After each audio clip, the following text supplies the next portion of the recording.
MQM Pakistan ने आज वाज़ेह कर दिया कि 2018 की तरह इन इलेक्शन से भी उनको धांधली के असरात नजर आ रहे हैं और वैसे अगर हुई धांधली तो फिर वो धांधली ज़दा इलेक्शन को कबूल नहीं करेंगे। पाकिस्तान पीपल्स पार्टी के वफ्द की आज इलेक्शन कमीशन से मुलाकात, इलेक्शन शेड्यूल का मुतालबा किया, हल्का बंदियों पर अपने एतराज़ात उठाए। मंजूर वसान को ख्वाब आया, कहते हैं मौलाना फजल रहमान सदर नहीं बनेंगे। हम जानते हैं मौलाना साहब की नवाज शरीफ साहब से जो मुलाकात हुई थी लास्ट, उसके अंदर ये कुछ ज़रा कन्फर्म कर रहे थे कि फैसला हो गया है कि सदारती उम्मीदवार मुश्तरका होगा नून लीग का, JUIFA का, जो कि मौलाना फजल रहमान होंगे। लेकिन मंजूर हसन कहते हैं वो नहीं होंगे। साथ साथ PMLN की हम बात करें तो मियाँ नवाज शरीफ साहब ने दोबारा अपना ओल्ड नैरेटिव दोहराना शुरू कर दिया है। एहतसाब का नैरेटिव, वोट को इज्जत दो का नैरेटिव। क्यों वो ये कर रहे हैं, गुफ्तगू करते हैं अपने मेहमानों से। मलिक साहब, बहुत इंपॉर्टेंट होता है सर कि इलेक्शन से पहले तमाम तर इकदाम वक्त पर किए जाएं। जो इलेक्शन कमीशन ऑफ पाकिस्तान की आईनी कानूनी जिम्मेदारी है कि इलेक्शन शेड्यूल का ऐलान करे बर वक्त, वो नहीं हुआ। तो शहबाज अली मलिक साहब, मैं आपसे पूछना चाहूँगा कि आखिर क्यों ताख़ीर आप समझ रहे हैं हो रही है और इस ताख़ीर का इम्पैक्ट इलेक्टोरल प्रोसेस के ऊपर क्या आएगा मलिक साहब? इसमें तो कोई शक नहीं है, जब भी डिलेज़ होते हैं तो सवालिया निशान ज़रूर पैदा होता है और हर वो इंसान जो जी शऊर है, जो वोट डाल सकता है, डालता है, वो इस प्रोसेस को क्वेश्चन मार्क तो ज़रूर जो है वो करता है। लेकिन मैं ये समझता हूँ कि हमें बहुत ज़्यादा परेशान होने की ज़रूरत नहीं है। मैं ये समझता हूँ इवेंचुअली इलेक्शन कमीशन ने जो है वो डेट का ऐलान तो किया ही था। अब नेटिगेटीज़ हैं जिसमें बातें हो रही हैं कि मेरा अपना ख्याल है जी जी कि बातें हो रही हैं कि जो ऐसे इलाके जहाँ फ्रीजिंग टेम्परेचर्स होते हैं उनको कैसे हैंडल किया, अदालतों में भी दरखास्तें लगी हुई हैं नेचुरली वहाँ कैसे जो है वो इसको किया जाएगा, क्योंकि हर इंसान चाहता है कि एक ही वक्त में इलेक्शन हो।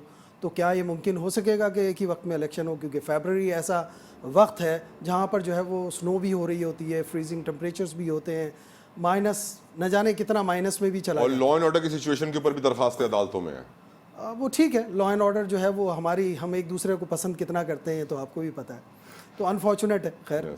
लेकिन इलेक्शन प्रोसेस को चलना चाहिए, इसमें कोई दो राय नहीं है। बिल्कुल उस प्रोसेस को आगे बढ़ना चाहिए, चूँकि पूरी दुनिया की भी नज़र पाकिस्तान पर है और हर आदमी कहता है कि जी पाकिस्तान में इलेक्ट्रल प्रोसेस जो है ना वो जारी व सारी रहना चाहिए। तो मेरा ख्याल ये है कि डेट्स जो है वो जल्दी अनाउंस हो जाएंगे। बैरिस्टर साहब, आपके वफ्द ने आज इलेक्शन कमीशन से मुलाकात भी की और मुतालबा भी यही रखा है कि इलेक्शन शेड्यूल का ऐलान करें।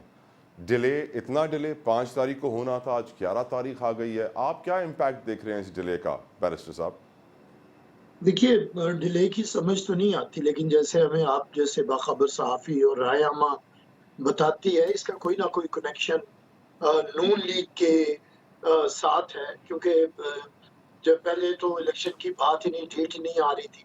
मियाँ साहब की वापसी हुई तो इलेक्शन की डेट आई और उसके बाद अब ये मेरे ख्याल से 1-2 दिन में मियाँ साहब का केस है, तो उसके बाद मेरे ख्याल से कोई शायद ये है। लेकिन हम तो इलेक्शन कमीशन के पास गए हैं तमाम तर तहफ़्फ़ुज़ात के बावजूद, क्योंकि हम समझते हैं कि पाकिस्तान पीपल्स पार्टी ने अगर आइन दिया है तो उस आइन से बनने वाले आइनी इदारों का एहतराम हम करते हैं। हमारे तहफ़्फ़ुज़ात भी हों सुप्रीम कोर्ट पे तो हम सुप्रीम कोर्ट में जाते हैं, हमारे तहफ़्फ़ुज़ात भी हों इलेक्शन कमीशन में तो हम इलेक्शन कमीशन के पास जाते हैं। अब ये आइनी इदारों की ज़िम्मेदारी है और इस वक़्त इलेक्शन कमीशन की ज़िम्मेदारी है कि मुल्क मुतअम्मिल नहीं हो सकता। एक तो डिले का, इलेक्शन का, और दूसरा आइन की इस तरह खिलाफ वर्जी, सुप्रीम कोर्ट के ऑर्डर्स की खिलाफ वर्जी, और उससे आगे बढ़ के कि अगर आप मुल्क के अंदर एक मुंतखब हुकूमत नहीं लेके आएंगे तो मुल्क जो पहले ही बहरानों का शिकार है, जिस तरह मामला हल नहीं हो रही, केयर टेकर गवर्नमेंट है, उससे अगर कोई रिलीफ देने की बात की जाए तो वो कहते हैं हम रिलीफ नहीं दे सकते, आने वाली हुकूमत देगी। अब तो डे टू डे मैटर्स को देख रहे हैं। इंटरनेशनल जितने आपके अगर IMF है या दूसरे इदारे हैं या हमारे दोस्त ममालिक हैं या दूसरे ममालिक हैं जिनके साथ आपको निगोशिएट करके अपनी इकोनॉमी को बेहतर करना है, तो उसके लिए भी एक आपकी मुंतखब हुकूमत की ज़रूरत होगी, एक नए मैंडेट की ज़रूरत होगी, नई पॉलिसीज़ जो अगर आपने लेके आनी है ताकि मुल्क को बेहतर किया जाए। ये जो अपनी आपकी फ्रेजाइल इकोनॉमी है उसे बेहतर करना है तो उसके लिए कोई पॉलिसीज़ देनी पड़ेंगी। और अगर जैसे कि कहा जा रहा है कि कोई मिसाके मईशत किया जाए और आवाम के हकूक़ के ऊपर कोई चार्टर हो, तो उसके लिए भी एक हुकूमत का आना, एक नई पार्लियामेंट का आना और तमाम इदारों का मिलके काम करना ज़रूरत है। उसके लिए बुनियादी सब इंतखाबात हैं। हमें नहीं समझ आती इतना तज़ब्ज़ुब का शिकार है इलेक्शन कमीशन ऑफ पाकिस्तान। उन्हें वक्त के ऊपर ये दे। अब देखिए ना 59 डेज रह गए हैं इलेक्शन के जो डेट अनाउंस हुई है, लेकिन अभी तक ना तो वो शेड्यूल आ रहा है, ना वो इलेक्शन की गहमा गहमी है। हम लोग तो निकले हुए हैं हमारी क़यादत इलेक्शन कैंपेन में, लेकिन दूसरी पार्टीज का कोई सीरियस होना नजर नहीं आता। कभी कोई बहाना तराशता है, कभी कोई बहाना तराशता है, कभी नून लीग खुद से कहती है, कभी अपने इत्तेहादियों के जरिए ऐलान करवाती है कि आप ऐसा करें। तो मैं समझता हूँ कि अगर ऐसा किया राइट गया बैरिस्टर साहब, तो let me ask रफीक रजवाना साहब to respond on your comment sir। Rafiq साहब, क्या आप अग्री करेंगे? बैरिस्टर आमिर हसन कह रहे हैं जो चंद दिनों में नवाज शरीफ साहब के केसेस हैं उनका रिजल्ट सामने आने के बाद फिर इलेक्शन शेड्यूल का ऐलान हो जाएगा, क्योंकि पहले भी इलेक्शन की तारीख का ऐलान जो है वो नवाज शरीफ साहब की वापसी के बाद हुआ, तो अभी भी ऐसे लग रहा है कि उनको रेड कार्पेट और प्रोटोकॉल देते हुए उनके लिए जब लेवल प्लेइंग फील्ड तैयार होगी फिर शेड्यूल का ऐलान होगा। रफीक रजवाना साहब, मेरा ख्याल है जी कि ख्याल के बट आई एम श्योर कि ये खदशात कोई सही बुनियाद पर नहीं है, और मैं समझता हूँ कि ये इलेक्शन से पहले ये पाकिस्तान मुस्लिम लीग नून के खिलाफ ये बातें करना मैं नहीं समझता अच्छी बात है। बहरहाल उनका अपने सोच है, उनका अपनी नजरिया है, नॉट रिस्पेक्ट फॉर दिस, मगर आई बेग टू डिफर। ऐसी बात कोई नहीं है। मियाँ साहब के आने से इलेक्शन की तारीख का क्या ताल्लुक है ये बताएं। मियाँ साहब के केस चल रहे हैं, उसका इलेक्शन से क्या ताल्लुक है जी? मसलन अगर उसका इलेक्शन प्रोसेस शुरू हो गया, उन्होंने अपनी शेड्यूल देना उन्होंने है, हम लोग अपना मुकम्मल पार्लिमानी बोर्ड मुसलसल कई दिनों से हेडेड बाय मियां नवाज शरीफ इंटरव्यूज हो रहे हैं कैंडिडेट्स के, प्रोसेस चल रहा है। हम जो कैंडिडेट्स अपने अपने इलाकों में कैंपेन कर रहे हैं, हर किसी का अपना अपना एक फील्ड है, पॉलिटिकल फील्ड है। अब इस तरह से किसी if you would allow me to add Rafiq साहब with your respect with your permission sir, PMLN ने एमक्यूएम के साथ इत्तेहाद किया, जीडीए के साथ इत्तेहाद किया, जेयूआईफे के साथ इत्तेहाद किया, पीएमएलएफ के साथ इत्तेहाद किया, बीएपी के साथ इत्तेहाद किया, लेटेस्ट इत्तेहाद 7वां इत्तेहाद आईपीपी के साथ हो रहा है, इस्तेहकाम पाकिस्तान पार्टी। तो एक आम तासुर ये जा रहा है कि जब तक मियां नवाज शरीफ साहब के लिए प्रॉपर लेवल प्लेइंग फील्ड ना बन जाए कि कंफर्म वो इलेक्शन जीते, और जब तक पीटीआई और इमरान खान के लिए ऐसी फील्ड ना बन जाए कि जिससे उनका पत्ता मुकम्मल तौर पे साफ हो जाए, कोई चांस ही ना हो बल्ले का बैलेट पेपर पे होने का, तब तक शेड्यूल का ऐलान नहीं होगा और सिस्टम आपके फेवर में चल रहा है। रजवाना साहब, बात यह है कि देखिए बल्ले का निशान मेरी नजर में जरूर होना चाहिए। पीटीआई को इंतखाब में हिस्सा देना चाहिए, ठीक है, उनको फ्री हैंड देना चाहिए। अपार्ट फ्रॉम दैट, जिन्होंने 9 मई को कुछ किया, जो किसी केस में मुलविस है, उनके साथ भी इंसाफ होना चाहिए, ठीक है जी। अब रही बात ये कि पीएमएलएन के लिए जी फलां इत्तेहाद हो रहा है, फलां इत्तेहाद हो रहा है, ये प्री इलेक्शन अलायंसेज होते हैं, सीट एडजस्टमेंट होती है, बल्कि it's a political game.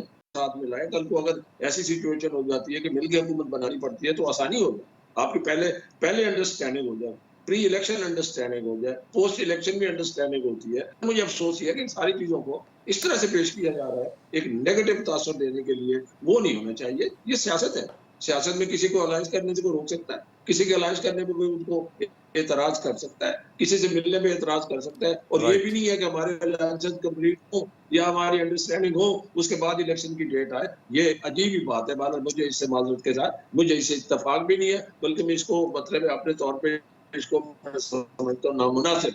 Right sir, आप कंडेम करते हैं इस नैरेटिव को। शहबाज मलिक साहब, आप माशाल्लाह से आपकी फैमिली इमामुद्दीन शौकीन साहब किसी तारुफ के मोहताज नहीं है, बहुत बड़ा ख़ानदान, और सियासत के अंदर बड़ा वक्त आपने गुजारा है। जो मुल्क में मौजूदा सियासी माहौल है शहबाज अली मलिक साहब, ये पहले कभी आपने देखा? और इस माहौल के असरात सोसाइटी पर, इकॉनमी पर आप क्या देख रहे हैं शहबाज साहब? जी, फर्स्ट थिंग फर्स्ट, और मैं ये समझता हूँ कि इस मुल्क में ये मुल्क तहम्मुल नहीं हो सकता आपस की लड़ाई से। इस वक्त जो हालात हैं, जो हालात ऐसे हैं कि गरीब आदमी जो एक घर में 1 आदमी, 2 आदमी, 3 आदमी भी काम करते हैं तो भी अफोर्ड नहीं कर पा रहे। इन हालात में पॉलिटिकल पार्टीज़ की आपस में मिसअंडरस्टैंडिंग, लड़ाई, एक दूसरे पर जो है वो उंगलियां उठाना, मैं नहीं समझता कि ये वक्त है कि ये काम किया जाए। बल्कि ये वक्त अलाइंस का वक्त है, एक दूसरे को टॉलरेट करने का वक्त है कि एक दूसरे को बर्दाश्त करें और हम साथ मिलकर पाकिस्तान के लिए जो है वो कोई ऐसा मामला बनाएं, कोई ऐसी बिसात बिछाएं जिससे पाकिस्तान जीते, ना कि मैं जीतूं या आप जीतें या कोई और जीते। तो पाकिस्तान के लिए हम सब मिलकर काम करेंगे, और सब ये पार्टीज़ अगर एक जगह इस वक्त इकट्ठी हो जाएं और आपस में जो है वो जो भी एक दूसरे से गिले शिकवे हैं उसको थोड़ा सा भूल जाएं, तो पाकिस्तान के लिए बहुत सारा काम हो सकता है, उन गरीबों के लिए, उन मिस्कीनों के लिए, उन लोगों के लिए जिनके पास 3 वक्त खाने के लिए रोटी भी नहीं है। तो मैं समझता हूँ कि हम सबको मिलकर जो है वो पाकिस्तान के लिए काम करने की। मैंने प्रोग्राम शुरू करने से पहले जब ऑफ द रिकॉर्ड शहबाज साहब से गुफ्तगू कर रहा था तो उनसे मैंने पूछा कि आपका ताल्लुक किस पार्टी से है, तो उन्होंने कहा मेरा ताल्लुक पाकिस्तान से है, पाकिस्तान की ही पार्टी से, और मेरा ताल्लुक किसी पार्टी से नहीं है। मैं शुक्रिया अदा करना चाहूँगा बैरिस्टर आमिर हसन साहब आपका, और साथ साथ मलिक रफ़ीक रजवाना साहब आपका भी बेहद मशकूर, शुक्रगुजार, आपने अपना कीमती वक्त हमारे लिए निकाला। एक ब्रेक की तरफ मैं बढ़ूँगा। ब्रेक के बाद हम डिस्कस करेंगे एक तो भारत के मकरू चेहरे को, मकरू अमल को, जो मकबूजा जम्मू और कश्मीर के साथ बर्बरियत और जुल्म का सिलसिला जारी है। यकीनन बहुत अफसोस हुआ आज की खबर सुन के कि भारतीय अदालत ने जो फैसला सुनाया उसको भी तफसीलन डिस्कस करेंगे, इकोनॉमी को भी तफसीलन डिस्कस करेंगे कि हमारे chief of army staff America के दौरे पर हैं और यकीनन जो उनके एफर्ट्स हैं, चाहे वो SIFC हो, डॉलर की वैल्यू को कंट्रोल करना हो, मुल्क में स्मगलिंग की रोकथाम हो, मईशत की बेहतरी हो, तफसीलन बात होगी ब्रेक के बाद।